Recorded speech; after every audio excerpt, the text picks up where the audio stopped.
So the question is, can I elaborate on my infinite set atheism? That's where I say I don't believe in infinite sets because I've never seen one. And the question is, how do you feel about the set of natural numbers? What about its power set? What about that thing's power set, etc.? And from the other direction, why aren't you an ultra-finitist? So first of all, my infinite set atheism is a bit tongue-in-cheek. I mean, I've seen a whole lot of natural numbers, and I've seen that times tend to have successor times, and that, in my experience at least, time doesn't return to its starting point. As I understand current cosmology, the universe is due to keep on expanding and not return to its starting point. So it's entirely possible that I am faced with certain elements that have successors, where if the successors of two elements are the same, then the two elements are the same, and in which they don't return and in which there's no cycle.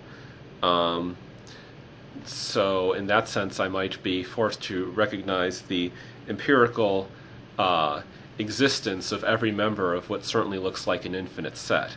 Now the question, as for the question of whether these collection of infinitely many finite things constitutes an infinite thing that exists, is a interesting sort of metaphysical one, or would be if we don't have the fact that even though by looking at time we can see that it looks like infinite things ought to exist, nonetheless we've never encountered an infinite thing in person.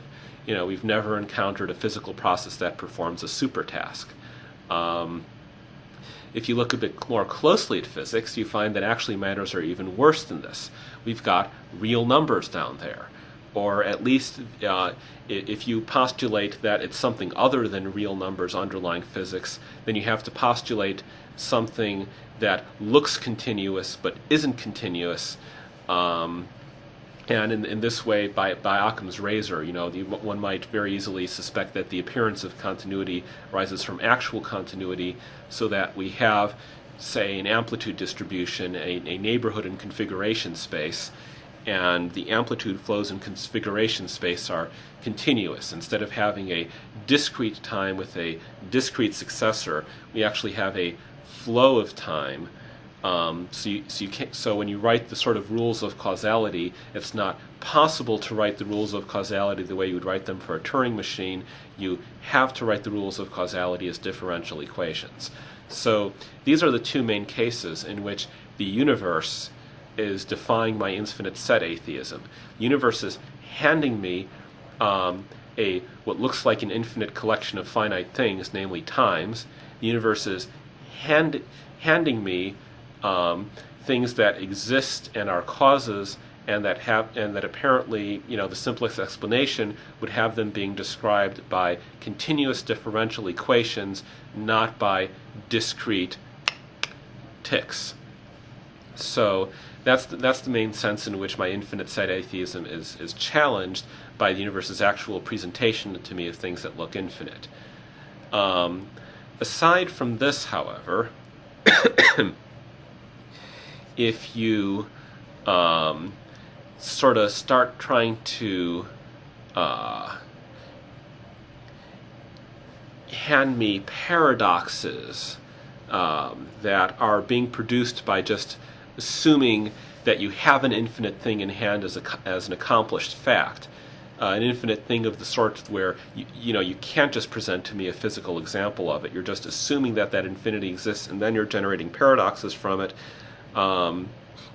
Well, we do have these nice mathematical rules for reasoning about infinities, but rather than putting the blame on the person for having violated these elaborate mathematical rules that we developed to reason about infinities, I'm even more likely to cluck my tongue and say, but what good is it?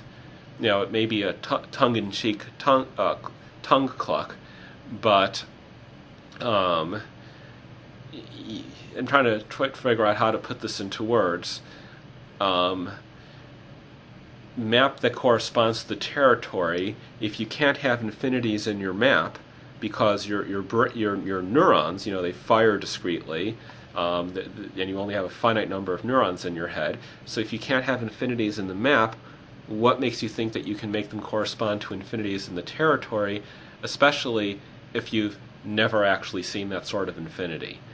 And so the sort of math of the higher infinities I tend to view as works of imaginative literature, like Lord of the Rings. They may be pretty, in the same way that Tolkien's Middle-earth is pretty, but they don't correspond to anything real until proven otherwise.